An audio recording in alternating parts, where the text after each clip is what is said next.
Marshall here. Welcome back to the Realignment. The show this week has a very Thanksgiving theme. I'm speaking with the author Ganesh Sitaraman about his new book, Why Flying is Miserable and How to Fix It. If you're listening to this episode during your Thanksgiving travel, I'm sure you're experiencing the following conditions. Number one, your actual in-flight experience is horrible. It's cramped. You're way too stuck next to the person next to you. And there are a variety of fees that have been added on to make it harder and harder to actually get where you're going in a straightforward, price transparent way. Secondly, the actual experience in the airport is horrible. You've got long lines, you have delays, you have cancellations. And then, of course, finally, you're experiencing the fact that in many parts of the country, like the city of Toledo that we speak about, you can't actually get flight service to the parts of the country where you actually need to get to. All of this is happening on top of an airline industry that has gone through boom and bust cycles, has had to constantly be bailed out, despite the fact that before COVID, there were record profits in the industry itself. So in Ganesh's telling, all this comes together because of public policy choices that were made during the era of airline deregulation in the 1970s and the 1980s. The debate about how we move forward is going to once again stem back to policy choices we can make in the here and now to make things better. So would love to hear what people think about their own experiences or alternative approaches we could take as a country. I hope you all have a happy Thanksgiving and enjoy this conversation. Huge thank you to the Foundation for American Innovation for supporting the work of this podcast. Ganesh Sitaraman, welcome to the Realignment. Thanks so much. Glad to be here. Yeah, I'm really excited to chat with you. This is a really fascinating book that more than most policy books, and this is obviously by design, is going to resonate with the lived experiences of everyone who's checking out this podcast. So I want to start here with the first line of your book, which gets at why this is a difficult topic. The first line in your book points out, flight is a miracle. It's a miracle that, to quote you, we could have breakfast in Chicago and end up in LA for dinner. Given that fact, whenever I get super pissed off about a disastrous travel situation, I always tell myself, you know what, dude, driving would be way worse. The train would be way worse. Calm down. It's all going to be okay, which I think on a personal level is a useful coping mechanism. But to your point in the book, is not a good societal coping mechanism. So I'd love to hear you kind of respond to that prompt reaction. I think most people will probably share to a certain degree. Yeah, I think it's exactly right. I mean, I'm so grateful for being able to fly. And I think most people are. I mean, when you think about what is involved, you're thousands of feet up in the air in this little tube, moving from place to place, sitting in a chair, having a soda, like that's an astonishing feat of human achievement. And it's really quite extraordinary that we've been able to invent things to be able to do that and to get from place to place so conveniently. But, you know, the fact that we are in awe of the technology doesn't mean that we have to live with how frustrating, difficult, irritating our experience using it is. We don't have to live with that situation. And that's part of why I wrote the book, and why it's titled Why Flying is Miserable and How to Fix It, is because I think we can both understand that we appreciate this service, but also that we don't want to experience it in a way that is unfortunate. And I think we have the agency to be able to fix that. I love that answer because you just did the helpful job of separating the technology from the actual consumer experience and the broader industrial structure that this is operating under. Because when I said that opening story, I'm thankful for the 737. I'm not thankful for the bounty that American Airlines has granted me. And that's what we're focusing on here. This isn't there's obviously a whole other podcast about the 737, but here we're specifically focused on the industry. So I want to start here. Define miserable. What do we mean by flight in the year 2023 is miserable? Because the other thing we should note as well, too, is that flying is also quite safe. When you read any of these like old historical books in the 40s and 50s, it feels like every other chapter, some family member is dying in a plane crash. So I think if we're trying to weight whether the experience has degraded or gotten better or gotten worse, we have to weight that in too. So I'd love to hear your response to that. Yeah, so I think of flying's misery in two ways that I talk about in the book. The first is, really best characterized as misery, which is the consumer, the passenger experience. This is all the little things that anyone who flies experiences. The fact that there's so many different fare codes that if you book it on a Tuesday or a Saturday, you might get different prices. the person sitting next to you paid 3 times as much as you did, or maybe you paid 3 times as much as them. You have to pay extra fees for picking your seat, for sitting by the window or sitting by the aisle or sitting in the front or sitting in the back. They charge extra for the bags. All of those little things, plus on top of that, the delays, the cancellations, the waiting for so long on the tarmac before your plane is free, has a gate freed up for it to park. All of those little things that are frustrating, that are irritating, that's what I mean about the misery of flying for passengers. But I also mean misery, and I use a different word in the book. I couldn't resist in the book, and I call it the turbulence of the industry. And that's that at a broader level, we're now in a place where the airline industry is in this boom bust cycle where they have periods where they do extremely well.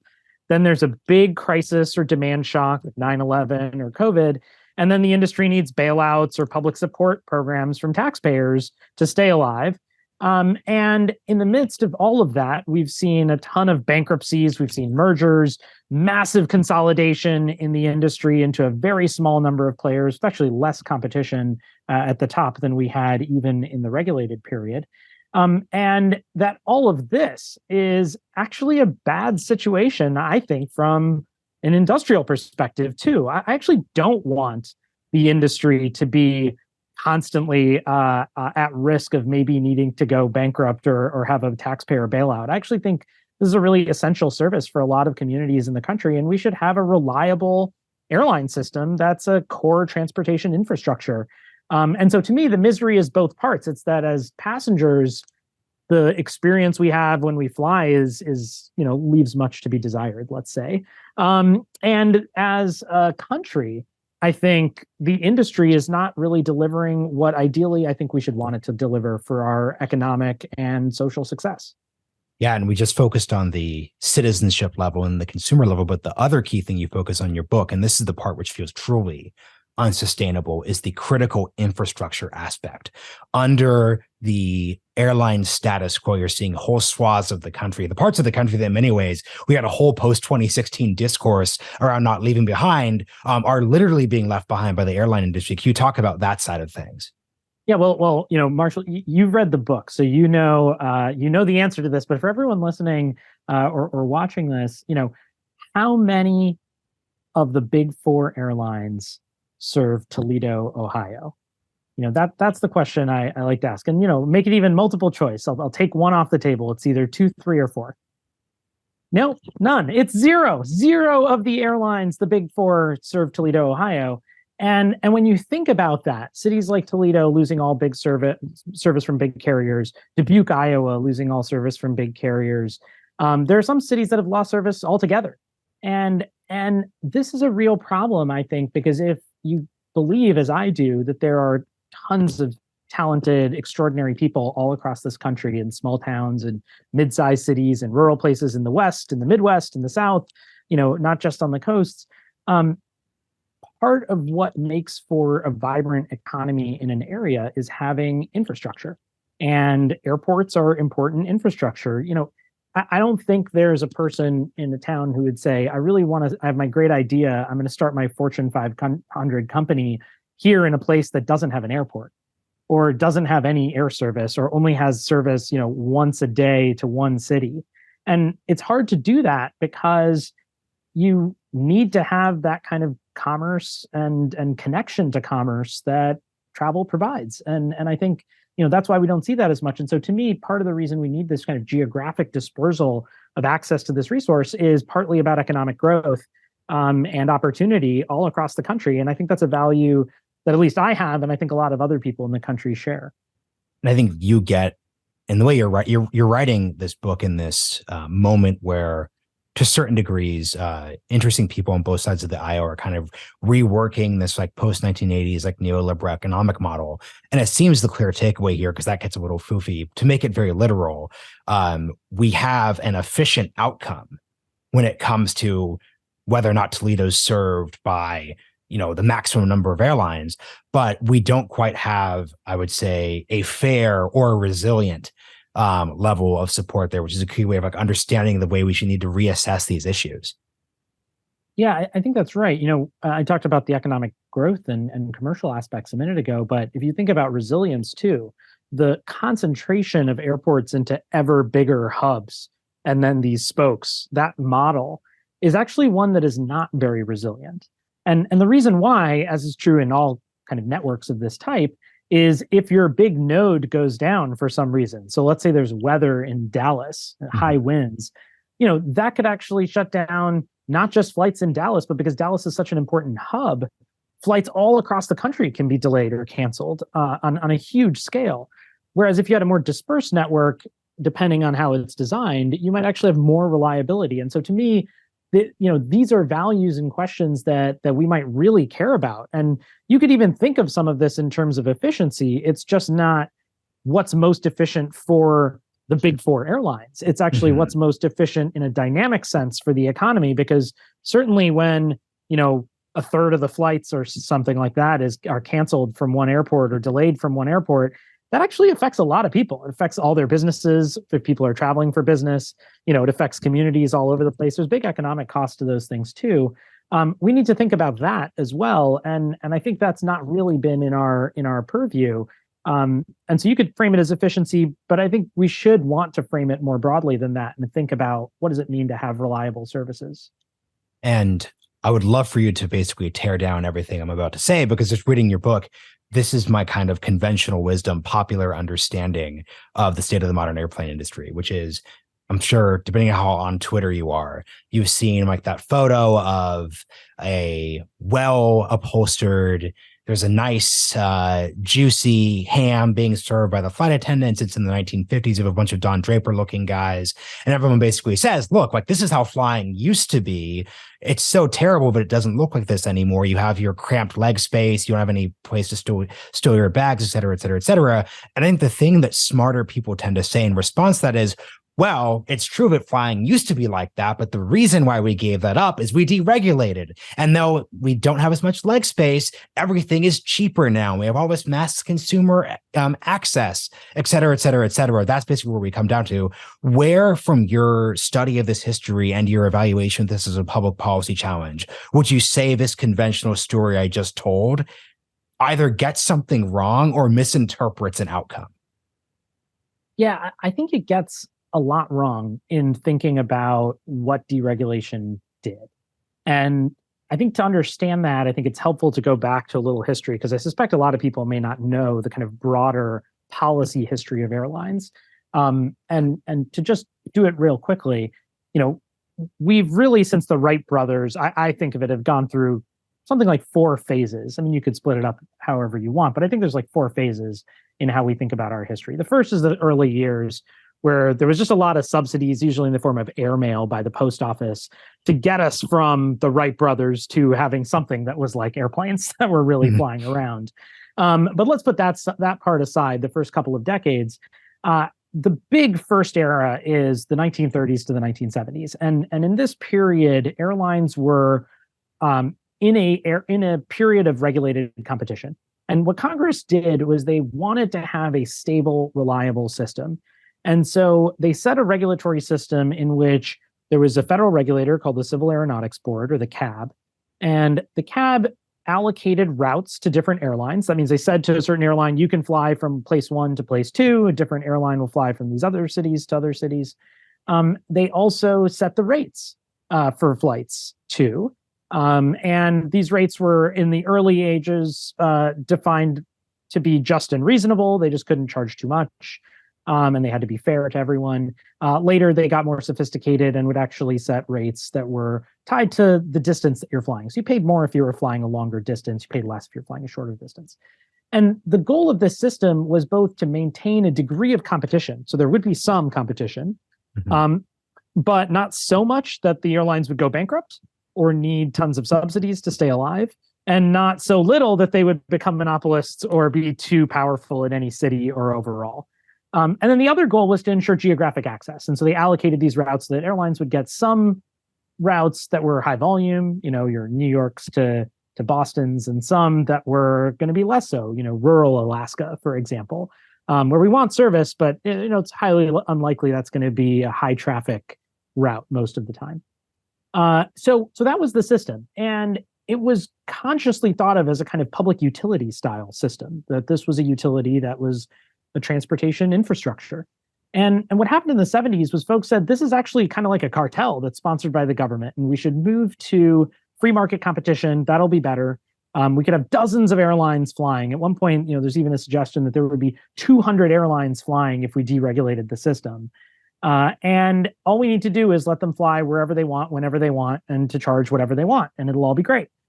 And so that's what the move was in the 70s. And quick pause before we get out of the 70s, because I love this. It gets at the history being complicated. This isn't just like a right-wing Milton Friedman thing. You actually have left critics like Ralph Nader saying, hey, wait a second, another way of describing the system you just described is you have this airline industry and you have this big regulatory apparatus, and there's a revolving door, and there's literal examples of corruption during the Watergate era between the Nixon administration, like the committee to reelect the president, et cetera, et cetera, et cetera. So it wasn't as if, because I think we could kind of tell like the neoliberal story in this like kind of like Milton Friedman ruined everything way sense, but there were some status quo aspects that people, for a variety of reasons, didn't like.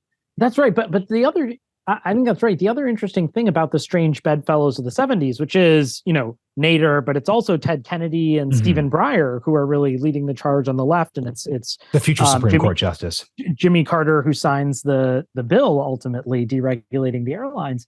But what's interesting about that is, in a sense, it is a proto-neoliberal thing where both sides, left and right, were pushing forward on deregulation. And so if, there are a number of folks, don't have to get into a conversation about neoliberalism unless you want to, but one version of defining that is on the economic front.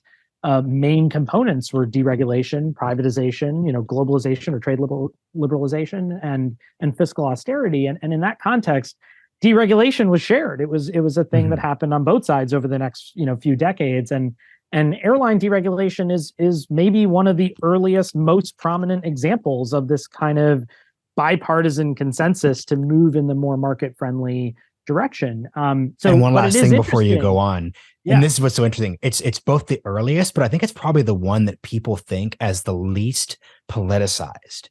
Trade policy, very political. Deregulation of other industries, very political. Healthcare, et cetera, et cetera, et cetera. Most people think, like airlines are just airlines. I think the reason why this book is so interesting is you're trying to offer folks a new narrative way of approaching and thinking about an industry which they don't see as political, but is actually deeply political in its very nature. And this gets exactly to your original question where we started, which is, the folks in the 70s pushed to deregulate, and they said we were going to get all these benefits, but one of the things that's largely not well understood, I think, at least in the, you mentioned Twitter and the kind of conventional Twitterverse or Xverse, I don't know what it's called now, is that a lot of things were moving in the right direction during regulation. And as you started, you have to remember that in the 30s, 40s, and 50s, these were prop planes. We were before the jet age for part of this. There were lots of airline crashes. People were scared about flying in a serious way. And over that period of time, from the 30s to the 70s, the volume of people flying going up that whole time. The prices going down that whole time. New technologies, first jets, then wide-bodied jets coming online. So there was a lot of growth and improvement in this. The trends were all pointing in the right direction when you look at the data over that period. And I think to your question about, what's wrong with the deregulation story, at a first pass, it's that when you look at some of the data, things like prices, things like, how many people are flying, it's not a giant discontinuity that happens with deregulation, that somehow you have deregulation and all the prices go down. In fact, prices were going down before at about the same rate that they went down afterwards. And even the people who were proponents of deregulation later on admitted that that deregulation didn't mean across the board prices going down, that there was a reshaping of prices, that some places had higher prices, some places had lower prices. And that had changed during deregulation. And so it was a redistribution of where the costs were going and how prices were being set up, not just everything is better and you get cheaper prices. Well, what's interesting too, and correct me because I think I'm going to confuse this, but you already had before the end of the regulation Airlines start to add new perks. So you had, for example, like there's a piano bar, and you start to see like early like rewards programs, et cetera, et cetera, et cetera. So it's just like I did not realize. I really just, and this is why I started with that meme image on Twitter. I just see the 1950s, 60s Don Draper version, and then I see today. But I think the point of the story you're telling is actually even just 10 or 12 years later, we'd actually moved quite a bit closer to what we think of as normal air travel than we would have if we just said what happened after 1978. Yeah, and I think that's one of the interesting parts in doing this story, and it's one of the places where I think the advocates for deregulation were a little bit bound, which is either their argument was you really needed legislative deregulation of the whole thing, or you didn't. And it was hard for them to explain. I think they were able to do a lot of things under the regulated system about adding super savers and discount fares and discounts for certain groups. And, there was a lot of innovation happening in that period already that was compatible, at least some people thought, with the regulated system. And maybe meant you didn't need to do full-on deregulation in order to capture some of the benefits without some of the downsides.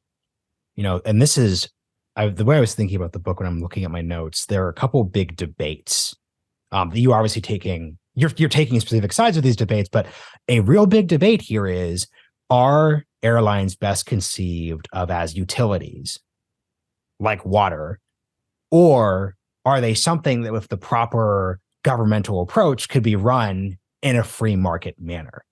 And this is also interesting too, because a line you had in the book, which I thought was so interesting, which is the problem with debating whether deregulation worked is it depends on when you're looking at it. So if we're looking at 1995, okay, like this looks kind of great. If we're looking at 3 bailouts later, that's an entirely different approach. On the other hand, if I think about the bailouts, we could note that like before the COVID bailouts, the airline industry had record profits.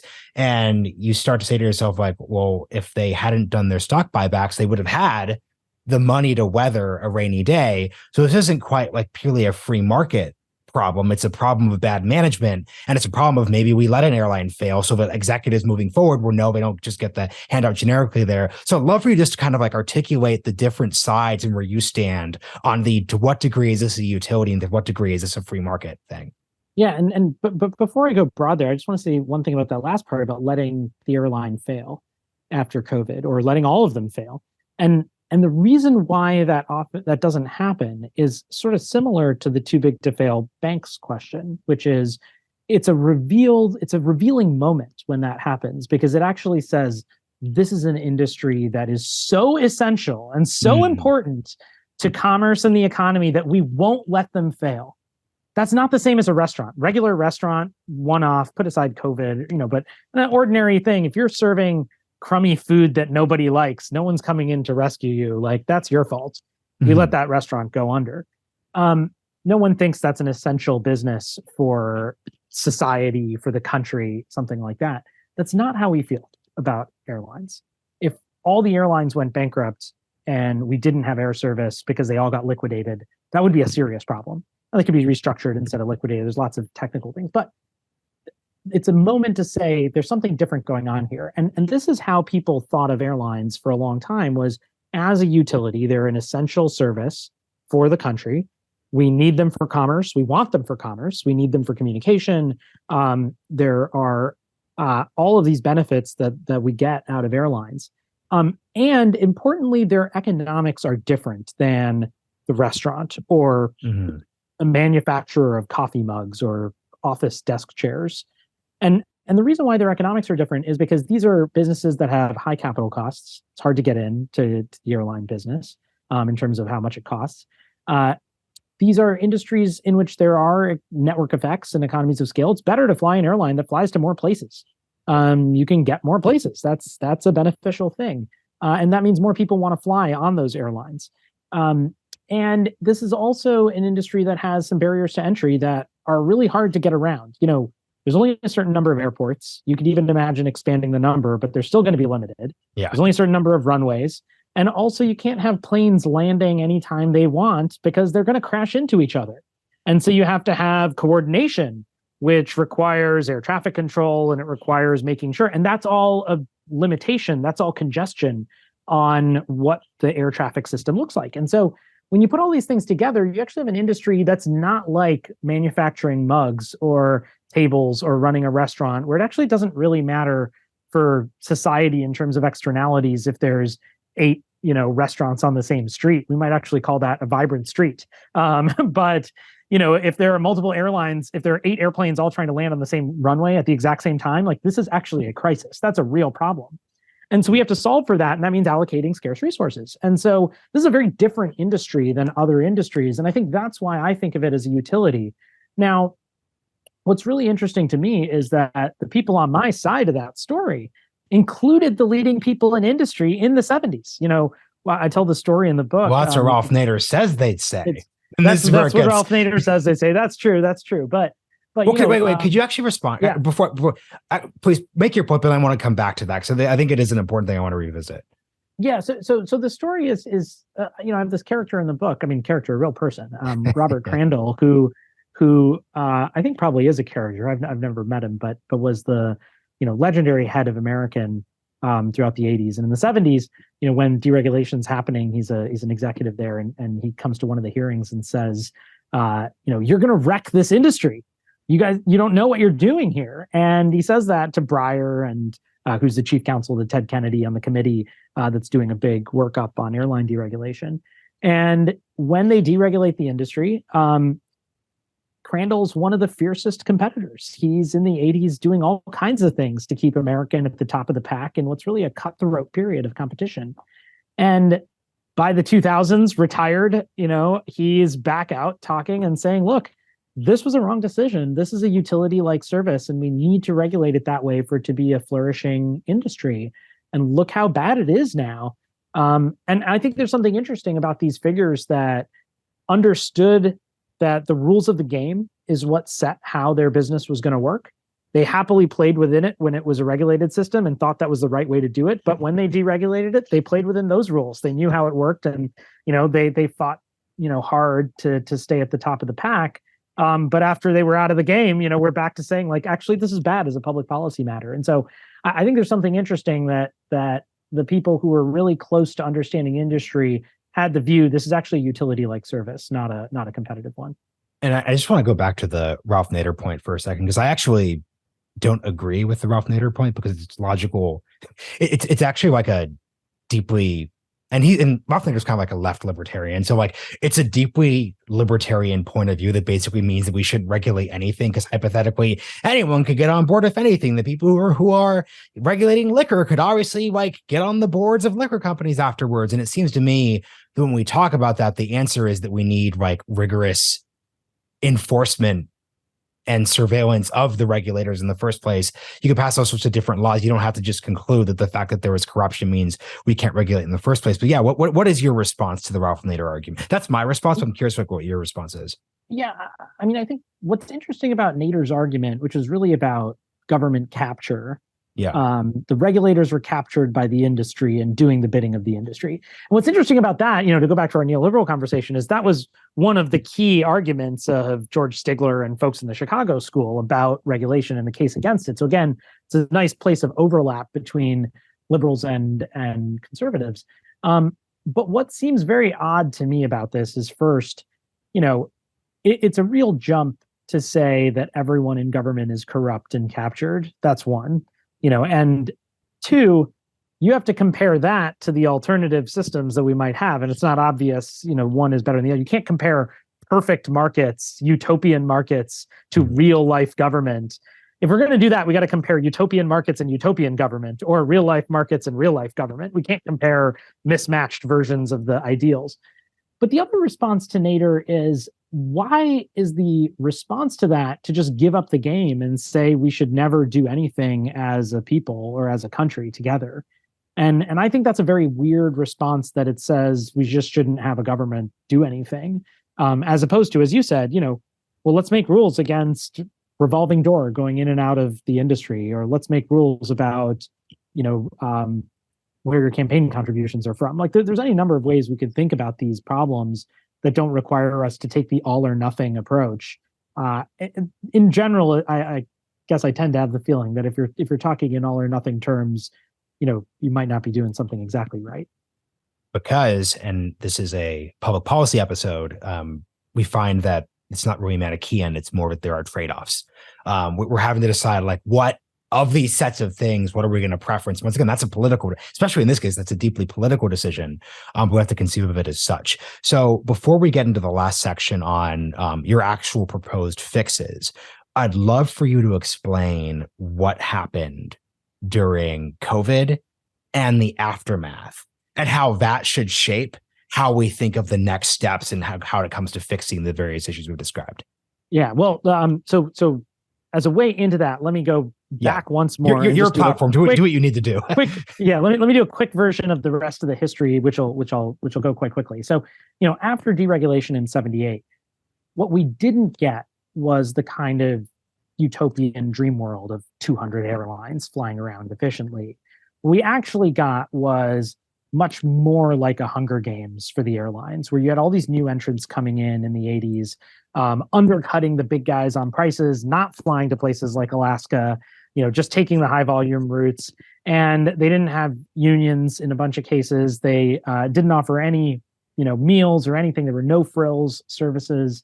And that existed for a little bit, but the big airlines fought back. They undercut the new upstarts by price. They sandwiched flights on both sides of the new entrants' flights in order to push them out of the business. They jacked up the prices afterwards. There were dozens of bankruptcies and mergers. I mean, it was a chaotic system in the 80s. And where it really shook out over the decades is where I think we've been recently, which is, the kind of third big stage, which is a type of monopoly capitalism, basically, where we have a very small number of airlines. I use monopoly not literally there, but oligopoly if you want to be more precise about it. But we have a very small number of airlines that are really defined by, not really competition, because we have less competition than we've had before. The top 4 airlines now have a higher market share than they did in the 70s in regulation. So that's a big shift in where we've come. And I think that's important for understanding the COVID and post-COVID moment, because, where we were before COVID, as you alluded to earlier, was airlines were doing extremely well, making money hand over fist. You had one airline executive who said they didn't think they were ever going to lose money again. And then you have COVID, this big demand shock, people stop flying. And the conventional thing that would happen in that situation is a business like an airline would either furlough or lay off workers. They'd shut things down for a while, and then they'd have to restart operations later when demand picks up again. That might be okay for some businesses. I mean, I think what we saw in COVID is it would be devastating for a lot of businestos. But some heavily capitalized. Yeah, that's the key thing. Well, even for restaurants, right? I mean, you think about restaurant workers, you think about, those small margins on restaurants, right? There are downsides for a lot of businesses, as we saw in COVID for this. But if you're an airline, it's not just the high capital, which makes you a little bit different. The other difference is the amount of time it takes for you to bounce back, which is you have to have pilots who are trained and have done a certain amount of flying, so that they can be able to fly safely and have the training to do that. You have to have flight attendants who are trained and who know what they're doing. You're going to have customer service people who know how the system works. And if you are just hiring everybody new and it's their first day, they're not actually going to be able to do any of that stuff at the scale that you need when travel perks back up. And that's exactly what we saw. So the CARES Act, which was the COVID support package for payroll for all the people in the industry, was actually really important because it meant that we didn't end up in the devastating crisis we would have had in airlines, which would have been way fewer people working in these airlines, a much bigger need for the airlines to hire new people, not being able to get them back online faster. Last year, 2022, would have been significantly worse without that package. But at the same time, to me, and the argument I make in the book is that this whole episode, this boom, this bust, this need for this package actually should teach us something bigger about this industry, which is we care a lot about this being a reliable service. And why are we in a situation where the money is flowing so freely and well with huge profits before COVID, and then we need all these support programs on the back end? This is not a rational way to run a public policy around this industry. If we're going to be doing that, it's kind of like banking. Do we really want them to be too big to fail? And if they're going to be too big to fail, shouldn't there be some regulation that comes along with that to prevent that from being the case? And so that's really my view. Is this was essential, but it shows actually the problem with the structure of our system right now that we allow this to happen. So I'd love to hear in these last few minutes, like, what form does regulation take? And so, for example, when you're listing, okay, so go back to the start of the episode. You listed out the various ways that flying is miserable. And then we listed the infrastructure issues. What are regulations that could at least arrest, to a certain degree, those realities? So I think the first thing I'd say is, I think of this as starting with three big principles, which is what drives it for me. So principle number one, no more flyover country. We shouldn't have a system where big chunks of the country, medium-sized cities, small cities are losing air service. We want service to be everywhere. That's the value. People can disagree, but I think that should be one of the principles. Second principle, no bailouts, no bankruptcies. I actually want a successful, healthy, reliable airline industry that doesn't need to be bailed out and isn't constantly going bankrupt. Third principle, fair and transparent pricing. It's gotten way too complicated for passengers. It's gotten much harder. Now, the interesting thing that I found in doing the book, and when you think about the utility style system of regulation, is that it wasn't a kind of one-to-one problem solution where you'd say, well, the problem is I don't like the meal, so let's regulate better meals. That's not the system. The system was, let's design a system, a structure that creates incentives or that works in a certain way that within that structure, you actually solve multiple problems all at once. And to me, that's where I think we should be trying to go. And that's not to say we can't push for passengers' Bill of Rights, minimum seat sizes. That's fine. I think we can do those things. But a better way to do it, the next time there's a crisis, maybe, would be to start thinking about these broader ideas. And so I'll just frame out one on the geography front, which is, imagine a system where you say, let's have a NFL style draft for cities. There's small cities, medium-sized cities that aren't getting much service. The biggest airlines all get a draft pick number, and they have to pick cities from a list that are qualified, and they got to serve them at an affordable price that's regulated with a certain amount of frequency per day and week. And if you did something like that, that would mean a number of things. It would mean they would actually have to have regulated prices there, which means they'd have to address those somewhere else. It would mean they'd have to provide service there. It would mean a limited number of fare classes because you couldn't have dynamic pricing all over the place. You'd have to have affordable rates there to prevent bad behavior in those places where there might be lower volume. That would actually shift incentives in a bunch of ways. If we combine that with a proposal to deconcentrate airports, so you don't have the situation where there are these mega hubs, Atlanta, Dallas, and so on. Mm-hmm. But instead you had more hubs, but smaller, with more competition between them. So you don't have 70% of one airline at a hub, but like in the regulated period, you have more like 25% at a hub. That would be more competition, which would also mean lower prices in some of those places, maybe better service if airlines want to differentiate themselves that way. So I think there are different ways we could see improvements structurally if we tackle things like that, rather than trying to play whack-a-mole on, the thing that makes us frustrated every week or every year. I think what's interesting there is, once again, you're not, this is one of the options, but this isn't a call to just nationalize the airlines and create the, bureau of, airline seat management, because to a certain degree, there still is competition in this system, and you could leave up to competition seat sizing, the baggage allowances, like et cetera, et cetera, et cetera. So it's just it's useful to kind of understand that this isn't quite a pure, we're going to solve this by just like imbuing more bureaucracy onto things style dynamic.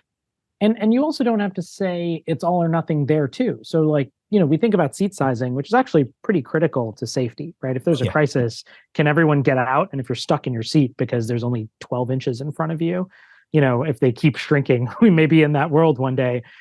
It'll be harder for people to exit in an emergency. So there's safety concerns. You maybe want minimums for some of these things, but maybe there should be competition above and beyond those minimums, that have real safety and related considerations. So the last question, taking us back to where we started, I would just love to hear as succinct as you want to make it, articulation of what should we expect from an airline industry, because it seems like we expect degrading service, and as long as we get to where we're going eventually, we're basically okay with it. I think this is probably the status quo mentality. What should the mentality be at a consumer, and frankly, because this is political, at a citizen level? What should they be? Yeah, I mean, I think that gets back to my principles. So I think at a countrywide level, I think what we should expect and desire and even demand, because airlines get a lot of privileges from the government and us, the people, to be able to fly around. That's just not something you can just do. And as a trade for those privileges, they should have some obligations. I think that should include service to smaller and mid-sized places so that we have geographic access. I think that should include a kind of reliability so that they're more resilient and don't have as much by way of delays, cancellations, big shocks if there's an issue at a single airport, for example. And at the macro level, they should have some policies built in place to address foreseeable once in a decade shocks that might happen to prevent the need for bailouts and other things. For passengers, I think we should expect and demand a simpler system of pricing where you know what you're getting, where it's not at the whim of the airline that changes constantly based on data collection or times of day or other kinds of random factors like that. And I think that we should have a system of service quality that, as I said, has some minimums in place that mean you never have to be worried that it's going to constantly get worse than this.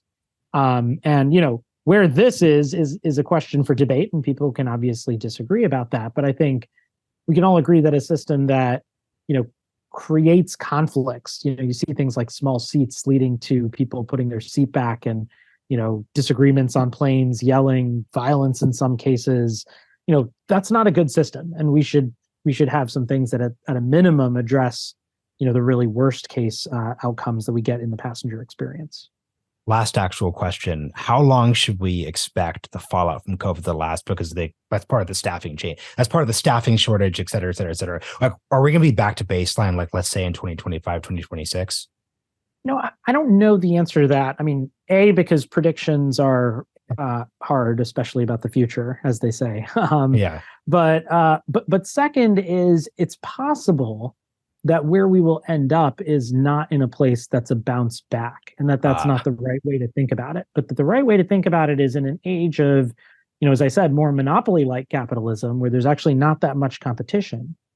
If you're an airline, you may be better off with a little bit less service, fuller planes, because fuller planes, scarce resource, high demand, more, you can charge more. And as passengers, what are you going to do? Start an airline? I mean, you can't really do that and serve 100 cities, 50 cities, like 20 cities. This is a hard thing to do at scale. So I think the lack of competition in this area also means that it may be the case that we don't even see a kind of bounce back to the past, but we see something different that ultimately might be even more miserable for passengers. That is an excellent place to end. Ganesh, thank you so much for joining me on The Realignment. Thank you so much for having me.